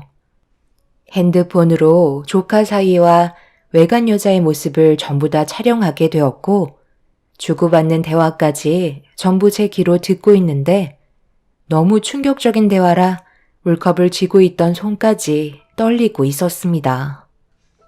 부모 없는 고아로 살아와서 인생을 잘 몰라. 그냥 나만 바라보며 살고 있는 쑥맥 여자라니까. 돈 빨아먹기 딱 좋은 여자지. 그래서 나한테는 언제 올 건데? 기다리는 것도 한계가 있는 거야. 애는 절대 만들면 안 되는 거 알지? 그럼 상황이 복잡해지잖아. 쓸데없는데 돈 나가는 거 나는 싫단 말이야. 정말 6개월 안에 확실하게 정리할 수 있는 거지? 당신이 왜 그런 여자랑 만나서 이런 불행한 삶을 사는지 정말 이해가 안 돼. 생각보다 돈이 많은 것도 아니고 그냥 매달 벌어오는 돈이 일정한데 그거 하나 보고 접근하지는 않았을 거 아니야. 확실히 뭔가 있는 거지? 나한테는 말해줘도 되잖아. 그 여자 왜 붙잡고 있는 건데? 내가 푼돈 먹겠다고 당장 이혼하지 않고 미련하게 이러고 있겠어? 다 이유가 있어서 그래. 그 사람 부모가 세상을 떠나면서 남겨둔 재산이 꽤 있었나 봐. 예전에 사업이 잘 돼서 하루가 모자랄 정도로 정신이 없는데 불행히도 교통사고가 나면서 두 분 다 그 자리에서 세상을 떠나게 되었지. 그리고 그 사람 부모의 재산을 큰 이모님이 가지고 계시다가 성인이 됐을 때 전부 다 돌려주신 것 같아. 그런데 꽤 큰 돈을 받은 것 같은데 끝까지 지갑을 열지 않으려 하네. 내가 그러니 화가 안 나겠어? 지금의 삶도 여유롭기 때문에 굳이 부모님이 돌아가시고 남겨둔 재산을 건들고 싶지 않다는 거야. 그래서 결심했어. 철저한 계획을 세워서 그 재산 내가 전부 다 한꺼번에 가져갈 수 있게 만들 거야. 그러니까 오빠만 믿고 조금만 기다려줘. 그럼 나 떼부자 되는 거야? 내가 보는 눈은 있는 것 같아. 오빠 처음 봤을 때 돈 냄새가 진동을 했다니까. 우리 최대한 서두르자. 충격적인 말을 듣게 된 저는 당장 김서방의 머리채를 잡아 버리고 싶었지만 제 두 귀로 들은 것들을 전부 다 확실하게 짚고 넘어가야만 했어요. 그동안 믿고 있었던 김서방에게 큰 거 한 방 맞은 것 같은 기분이었고 이 사실을 제 바로 아래 동생에게 전부 다 털어놓으면서 녹화해두었던 영상을 보여주었죠. 동생도 마찬가지로 경악을 하면서 김서방이 어떻게 그럴 수 있냐고 입을 다물지 못했습니다. 동생도 저와 똑같은 충격에 빠진 것 같아 보였어요. 저희는 침착하게 모든 일을 헤쳐 나가야만 했어요. 지금까지 살면서 어려움이 찾아왔을 때 항상 지혜롭게 처리하기 위해 서로 머리를 맞대고 해결해 왔었기 때문에 이번에도 역시 분명 저희 가족이 최소한의 피해로 김서방의 문제를 해결할 수 있을 거라 생각했었습니다. 저희는 이 사실을 알게 된 이후 김서방의 행동과 말투들에 대해 전부 다 필터링이 되었습니다. 이 사실을 알기 전에는 항상 좋은 모습만 보였었는데 바람 피우고 있던 모습을 확인하게 된 이후부터는 모든 것들이 전부 다 가식투성이로 보이게 되었죠. 매번 이렇게 신경 써주지 않으셔도 되는데 정말 감사합니다. 항상 민영이 잘 챙겨주도록 노력할게요. 이모, 오늘 무슨 날이야? 그동안 받아봤던 상차림은 아무것도 아니었잖아. 흔히 뭐 요리 실력 좋은 거 알고 있었지만 오늘은 다른 때와 다르게 분위기도 많이 달라 보이는데? 무슨 일들 있었어요? 앞으로 이 사람과 더 잘 사는 모습 보여줘야 되겠는걸? 그래, 앞으로 둘이 더 잘 살라고 이모들이 오늘 특별하게 신경 쓴 거야. 요즘 이모들이 많이 바빠서 제대로 신경 써주지 못했었잖아. 그래도 민영이 너 결혼하기 전에는 이모들 옆에 있었으니까 걱정이 없었는데 지금은 살림 차려서 따로 살아서 그런지 시간도 잘 안 맞고 여러 가지로 상황들이 많이 바뀌어서 그런지 그간 너한테 소홀했던 것 같아. 이모들이 신경 좀 써봤으니까 많이 먹으렴. 김서방, 음식은 입맛에 맞고? 내 막내 동생이었던 민영이 엄마 역할을 김서방이 대신 해줘서 우리가 얼마나 든든한지 몰라. 항상 고맙게 생각하고 있으니 조금 신경 못 써준 거에 대해 너무 서운하게 생각하지 말고 민영이 좀 잘 챙겨주게. 내가 이렇게 부탁할게. 부모 없이 자라와서 그동안 얼마나 외롭고 힘들었겠어. 이제서야 의지할 사람을 찾게 되었는데 무너지는 모습 나는 보고 싶지 않거든. 그래서 좀 더 신경 써달라고 이렇게 신경 좀 써본 거니? 우리 마음 받아주겠나? 당연하죠. 제가 그래서 민영이 옆자리를 지금 이렇게 지키고 있잖아요. 제가 민영이를 얼마나 많이 사랑하고 있는데요. 제 모든 걸 걸어서라도 민영이 옆에 있을 테니 마음 편히 생각해 주셨으면 좋겠어요. 너무 불안해 하셔서 솔직히 제가 부담스러웠던 건 사실이에요. 저도 집안의 가장이 된 사람인데 아직까지 저를 믿지 못하시는 것 같아 항상 서운했었거든요. 사위를 위해서가 아닌 제 조카를 위해서 저는 동생과 함께 그날 처음으로 상당히 많은 음식들을 한 상 차려줬었어요. 조카의 눈에서 조만간 눈물이 쏟아져 내릴 걸 생각하니 제 마음이 찢어질 정도로 아파졌습니다. 이중적인 얼굴로 제 조카를 지켜주겠다고 입에 침도 바르지 않고 뱉어대는 거짓말을 하고 있는 김서방의 모습은 너무 역겨웠고 속에서 천불이 날 정도로 분노가 끓어오르고 있었네요. 동생도 그런 김서방의 모습에 손을 부들부들 떨었지만 저희는 때를 기다렸어요. 한 사람의 인생을 무너뜨리기 위해 저희가 가진 모든 걸 걸고 준비를 하고 있었습니다. 이 사실을 전혀 모르고 있던 김서방은 입이 찢어질 정도로 차려진 밥상이 기분이 좋은 듯 웃고 있었네요. 동생은 정신없이 입에 음식을 넣고 있는 김서방의 모습을 더 이상 볼 수가 없었는지 몸을 돌려 급하게 방으로 들어갔어요. 조카는 이런 사실을 전혀 모르고 있어서 그런지 김서방이 자기 남편이라고 숟가락 위에 갖가지 반찬들을 올려주면서 행복하게 웃는 모습을 눈앞에서 보여주고 있었습니다. 그렇게 저희는 모든 걸 숨긴 채 평소처럼 행동하려고 최대한 노력하면서 김서방과 조카를 대해 주었죠. 그렇게 한참 동안 저희 집에서 시간을 보낸 조카와 김서방이 집으로 돌아간 뒤에 동생은 현관문 앞에 주저앉아 오열을 하고 말았습니다. 어떤 마음인지 저도 너무 잘 알고 있었기 때문에 동생을 부축해 침대에 눕혀 주었어요. 언니, 나 아까 얼마나 힘들었는지 알아? 우리가 만든 음식이 그놈 입에 들어가는데 식탁에 올려져 있던 음식을 전부 다 그놈 면상에 던져버리고 싶었다고. 우리 민영이 어떡해? 아무것도 모르고 있는데 조만간 받게 될 상처에 내 마음이 찢어질 것만 같다고. 절대 용서하지 않을 거야. 내 모든 걸 쏟아내서라도 그놈이 가지고 있는 모든 걸 벗겨내 버릴 거야. 일단 진정 좀 해. 이 사실 우리만 알고 있는 거야. 힘든 거 알고 있는데 감정 조절 못하면 우리 가족들이 전부 다 알게 되잖아. 그러다 민영이 귀에 들어가기라도 하는 날엔 우리 계획은 전부 물거품이 되어버리는 거라고. 그러니 힘들어도 우리 조금만 참자. 나도 지금 이런 상황 견디기 힘들지만 그놈에게 복수할 날만 기다리고 있는 거야. 그때 우리의 모든 걸 쏟아내면 되는 거라고. 민영이 눈에 눈물을 흘리게 하면 그놈의 눈은 피눈물 흘리게 만들 거니까 조금만 견뎌내자.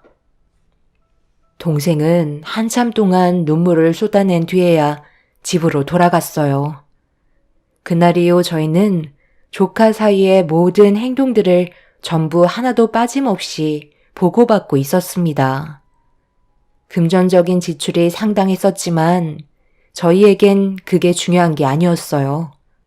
그동안 제 딸처럼 키워왔었기 때문에 조카가 받은 상처보다 몇 배는 더 큰 상처로 되돌려주고 싶었네요. 그렇게 하나하나 증거물들이 쌓이면서 저희가 계획했던 일들도 하나둘 준비가 되어가고 있었습니다. 어느 정도 마무리가 되어갈 때쯤 조카한테 전화가 왔어요. 그런데 생각보다 조카 사이가 저희보다 빠르게 움직이고 있길래 일단 상황을 막는 게 좋을 것 같아 핑계를 대기 시작했죠.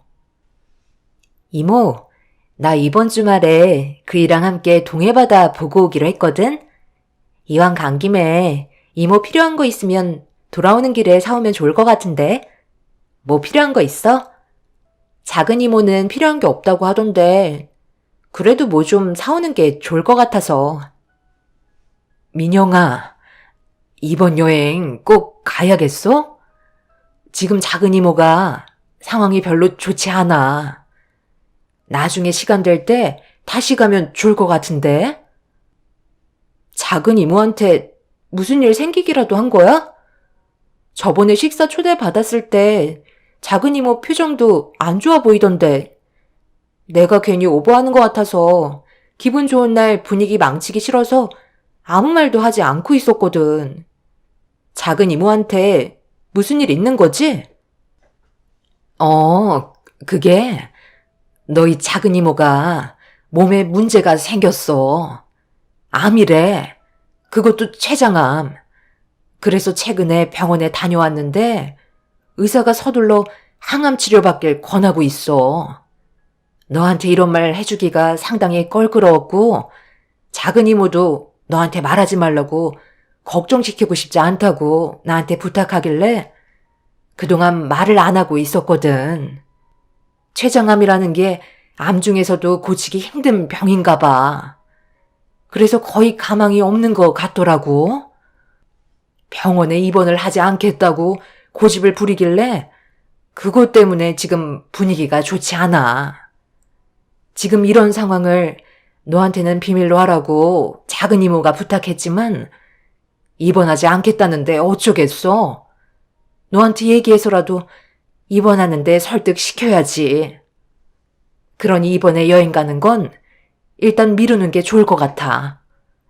여행은 언제든지 또 갈 수 있는 거잖아. 조카는 준비되지 않는 말들을 듣게 되면서 엄청난 충격을 받았는지 더 이상 말을 이어가지 못했었어요. 바로 동생 집으로 가겠다는 조카와 전화를 끊은 뒤 급하게 동생에게 전화를 걸어 저도 모르게 했던 거짓말에 대해 설명을 하면서 돌발 상황을 대처할 수밖에 없었어요.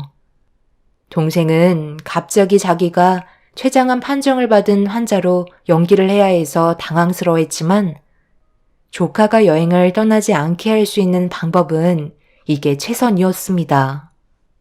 김서방을 미행하면서 알게 된 사실은 상간녀와 대화를 주고받았을 때 강원도 여행을 가는 날이 범행을 저지르는 날이라는 걸 알 수 있었습니다. 그래서 저희도 발빠르게 움직이려 했었는데 조카 사이가 먼저 움직이려 하고 있길래 일단 강원도로 떠나지 않게 하기 위해서는 이게 최선의 방법이었네요. 그렇게 조카는 제 동생이 있는 집으로 출발을 하게 되었고 저도 급하게 움직이기 시작했어요. 그렇게 모두가 한자리에 모여 슬퍼하고 있었지만 단 한 사람, 김서방만 지금의 상황에 불만을 가지고 있었는지 표정 관리가 되지 않고 있었어요. 아무래도 계획에 차질이 생겼으니 당연히 기분이 좋지 않았겠죠. 저는 더 이상 시간 끌 필요도 없고 조카의 안전을 위해서 모두가 한자리에 모였을 때 그동안 준비하고 있던 계획을 터뜨리기 위해 조카의 손을 잡으면서 눈물을 쏟아내었습니다. 민영아, 내가 너한테 이런 부탁하는 게 정말 염치 없지만 지금 너희 작은 이모가 집안 사정이 너무 안 좋아. 그래서 병원에 입원하기가 어려운 상황이야. 항암 치료 받는데 돈이 꽤 드는 거 알고 있지? 그런데 이번에 작은 이모가 운영하던 사업도 무너지는 바람에 꽤 많이 빚이 생겼어. 원래 얼마 전에 식사 초대했을 때 그때 얘기하려 했는데 너한테 피해 주는 건 아닌 것 같아 결국 말을 할 수가 없었지만 지금 상황이 너무 안 좋아져서 어쩔 수 없이 얘기해야 될 것 같아. 내 막내 동생이었던 너희 엄마가 남기고 간 재산 있잖아. 그게 좀 필요할 것 같은데 미안하지만 이모를 위해서 도와줄 수 있겠니? 당연히 그렇게 해줄 수 있죠. 작은 이모가 다시 예전처럼 건강한 몸으로 회복이 될 수 있다면 내가 가진 전부도 드릴 수 있어요. 잠깐만. 그게 당신 나랑 한마디 상의도 없이 그게 무슨 말이야? 그 많은 재산을 치료하는데 전부 다 사용하겠다는 거야? 췌장암은 항암 치료를 받아도 완치 판정을 받기 힘든 암이라고. 민영이를 키워주셨더라도 이건 아니지 않아요? 이건 그냥 돈을 버리는 거나 마찬가지라고요. 나는 집안의 가장이고 당신 남편으로서 이건 반대할 수밖에 없을 것 같아. 내가 벌어서 모은 돈도 아니고 부모님께서 남겨두신 재산이야. 지금까지 사용하지 않고 가지고 있었던 건 혹시 모를 일들을 위해서 허튼 데 쓰지 않고 있었던 거라고. 당연히 필요한데 사용하는 건데 당신이 왜 하지 말라고 막아서는 거야? 나는 당신 남편이야. 다른 것도 아니고 돈 문제인데 당연히 개입할 수밖에 없는 문제라고. 우리 앞날에 꼭 필요한 돈을 희망 없는 곳에 투자하고 싶지 않아. 어차피 췌장암 걸리면 가망이 없다는 거 당신도 주변에서 많이 들어와서 알잖아. 부모 없이 자라와서 판단이 잘 안 서는 거야? 당신은 나를 믿어야 되는 거라고. 만약 그 돈을 항암 치료하는데 전부 사용하겠다면 내 말을 무시한다고 생각하고 당신이랑 정리하겠소. 한두 푼도 아닌데 지금 그걸 전부 다 쏟아붓겠다는 게 말이 된다고 생각해? 조카 사이가 반대하는 말이 끝나기도 전에 민영이는 사위의 얼굴에 손을 올려 붙였어요. 실망한 듯한 눈빛으로 자기 남편을 바라보고 있었습니다. 조카는 사위한테 한치의 고민도 하지 않고 자기가 내린 결정에 반대하겠다면 갈라설 마음도 있다며 더욱더 강하게 나왔어요. 지금까지 저와 동생이 조카를 친딸처럼 키워왔기 때문에 저희를 부모로 생각한 거나 다름없었죠. 그래서 조카는 사위의 반대 입장을 강하게 거부 의사를 밝혔습니다. 그렇게 되자 순식간에 분위기는 안 좋아졌고 저도 어느 정도 분위기가 고조된 걸 확인한 이후에 제가 그동안 모아두었던 증거 자료들을 전부 다 꺼내 놓았어요. 무작정 조카한테 사위가 바람 피운다고 말했다면 분명 그에 따른 상처가 너무 컸겠지만 어느 정도 사위한테 안 좋은 감정이 들어간 상태에서 왜 반대를 하고 있는지 이유를 알게 된다면 아무런 준비가 되어 있지 않은 채 받는 상처보다 덜할 것 같아 이런 식으로 계획을 꾸미게 된 거였죠. 그래서 1차적으로 사위 앞에서 상간녀와 함께 나누었던 녹음된 내용을 들려주었고 그때부터 사위의 안색이 안 좋아지기 시작했습니다. 사위가 강원도로 여행을 떠나려고 했던 이유는 사고사로 위장해 조카가 물려받은 재산을 갈취하려는 계획이 들어가 있었고 자기 남편에게 안 좋은 감정 상태로 이런 사실들을 듣게 된 조카는 화가 머리끝까지 올라왔는지 사위의 멱살을 잡은 채 난리를 치기 시작했습니다. 그리고 그동안 조카 외에 상간녀와 만남을 가졌던 모든 증거물들을 사위 앞에 던져 보이면서 앞으로 피눈물 나는 인생을 선사해 주겠다며 그 자리에서 핸드폰을 들어 전화를 걸었습니다. 그리고 잠시 뒤 초인종이 울렸고 현관문을 여는 순간 조카 사위는 경악을 하고 말았네요. 너 지금 이게 뭐 하는 짓이야? 내가 가지고 있는 이 모든 것들이 전부 다 뭐냐고? 나한테 결혼 허락해달라고 애원하더니만 이런 끔찍한 일을 저질러? 네가 지금 무슨 일을 저질렀는지 알아? 그냥 단순히 바람만 피우고 끝난 게 아닌 새아가가 가지고 있는 재산을 갈취하기 위해 범행 계획을 세웠기 때문에 그것만으로도 범죄의 성립이 된다고. 철저한 범행을 저지르려고 강원도에 인적이 드물고 CCTV도 없는 곳에 몇 번이나 상간녀와 찾아간 건 치밀한 계획을 세우려고 연습했다는 거잖아. 그것만으로도 너는 벌써 제목이 무거워진다는 거 몰라? 당장 무릎 꿇고 손이 발이 되도록 빌거라. 그렇지 않으면 내가 널 경찰서로 끌고 갈 거야. 너도 그렇고 그 여자도 감옥에서 몇 년 살고 나오는 게 중요한 게 아니다. 앞으로의 인생에 네가 저지른 이런 행동들이 꼬리뼈처럼 따라 붙을 거라고. 그리고 나 또한 너를 오늘 이 시간부터 내 자식으로 생각하지 않으마. 아빠, 지금 그게 무슨 말씀이세요? 제가 공경에 처해 있으면 당연히 도와주셔야죠. 저는 아빠 아들이잖아요. 절대 콩밥 먹고 싶지 않아요. 그리고 지금까지 바람 피운 거 외에 아무것도 하지 않았는데 그게 범행으로 인정된다는 건 말도 안 된다고요. 자기 잘못을 인정하지 않고 오히려 큰 소리를 치기 시작하자 사부인께서 사위의 뺨에 손을 올려붙였고 사돈어른께선 사태 심각성을 전혀 모르고 있다며 그 자리에서 부모의 손으로 경찰에 신고를 하게 되었네요. 그리고 사돈분들은 자식을 제대로 키우지 못한 부모 잘못이라며 저희 앞에서 무릎을 꿇고 용서를 빌며 죄에 대한 처벌은 받게 할 거라고 사과를 하셨습니다.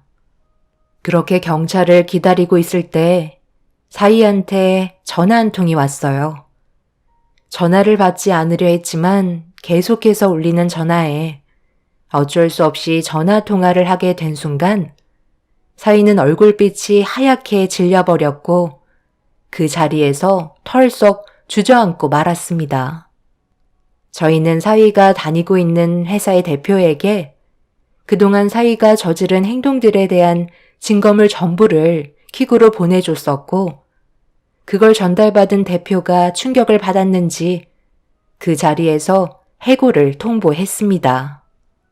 사위는 한순간의 잘못된 판단으로 모든 걸 잃게 되는 순간이었어요. 그리고 뒤이어 경찰들이 찾아왔고 사위는 경찰서에서 조사를 받게 되었죠. 하지만 이런 안 좋은 상황에서도 사위는 자신의 잘못을 결코 인정하지 않았어요. 법적으로 불리하게 작용한다고 했는데도 눈 하나 깜빡하지 않았습니다. 아빠가 도와주실 거잖아요. 그렇다고 피를 나눈 자식을 정말 버리실 작정이에요? 결혼을 하고 살다가도 다른 여자한테 눈길을 돌릴 수 있는 게 남자 아닌가요? 그런데 민영이가 가지고 있는 재산이 너무 쉽게 들어올 수 있는 상황이라 그냥 지나칠 수 없어서 계획 좀 한 거 가지고 제가 왜 처벌을 받아야 하는 건데요? 범행이 저질러진 것도 아니잖아요. 그래서 지금 잘했다는 거야? 자네는 벌써 내 조카를 2번이나 죽인 거나 다름없다고. 바람 피운 것도 모자라서 내 조카가 가지고 있는 재산까지 탐하려 들어? 네가 그러고도 사람이니? 인생이 네가 생각하고 있는 것처럼 쉬운 게 아니라는 걸 이번 일을 통해서 뼈저리게 느꼈으면 좋겠다. 우리는 절대 합의하지 않을 거고 법적인 처벌 그대로 갈 거니까 감옥에 들어가서 피눈물 좀 흘려봐. 네가 밖으로 나온다고 해서 정상적인 생활 가능할 것 같아? 네가 어디를 가던 내가 꼭 찾아내서 사회에 발도 들이지 못하게 만들 거야. 세상은 돈으로 뭐든지 할 수 있거든. 인생을 포기할 때까지 너를 괴롭힐 거니까 웬만하면 감옥에서 안 나오는 게 좋을 거다. 2번 다시 내 조카 앞에 나타나지 말고 세상 밖으로 나오지 마라. 내 눈에 띄는 순간 넌 끝이야. 저희는 최대한 많은 처벌을 주기 위해 대형 로펌에 의뢰를 하게 되었고 사위의 재질은 상당히 무겁게 처벌을 받을 수 있었습니다. 범행을 계획한 것도 범죄인데 그에 따른 증거물들과 치밀하게 준비하려고 몇 번이나 같은 곳을 찾아가서 연습을 했다는 건 명백한 계획적인 범행으로 최대 22년까지 적용이 되지만 사위는 3년의 징역을 선고받게 되었고 항상 사위와 동행을 했던 상간녀는 범죄 수행에 필수 불가결한 역할을 담당하면서 기능적 행위 지배를 했다고 보기 때문에 2년의 징역을 선고받게 되었네요. 그렇게 모든 상황이 정리가 된 이후 조카는 생각보다 빠르게 회복이 되었고 지금은 정상적인 생활을 하고 있습니다. 만약 제가 조카 사이에 바람 피우는 장면을 목격하지 않았다면 지금쯤 조카는 저희 곁에 함께하지 못했겠죠. 생각만 해도 정말 끔찍한 순간이었네요. 조카는 동생이 췌장암이 아니라는 것만도 감사하게 생각한다며 자기를 구해줘서 감사하다고 눈물을 보였습니다. 사람은 겉모습만 보곤 알 수 없다고 하더니 정말 그 말이 맞는 것 같아요. 처음 사위가 인사하러 왔을 때 정말 착해 보였고 제 조카만 사랑해 줄 거라고 생각했었는데 저희가 모르는 이중적인 모습에 너무 큰 충격에 빠졌었습니다. 조카가 회복이 빨라 저희도 지금은 안심이 되지만 그놈이 감옥에서 나와 분을 품고 또 다른 문제를 일으키는 건 아닌지 그게 좀 걱정이 되긴 하네요. 사돈 어른께서 제가 걱정하고 있는 문제들은 신경 쓰이지 않게 안에서 해결한다고 하셨지만 그래도 불안한 마음은 떨쳐낼 수가 없네요. 그놈이 감옥에서 나오기 전에 어떻게 대처해야 할지 고민입니다. 여러분들께서 앞으로 저희 가족이 어떻게 행동하면 좋을지 의견 주시면 정말 많은 도움이 될 것 같네요. 제 사연 들어주신 분들 감사합니다.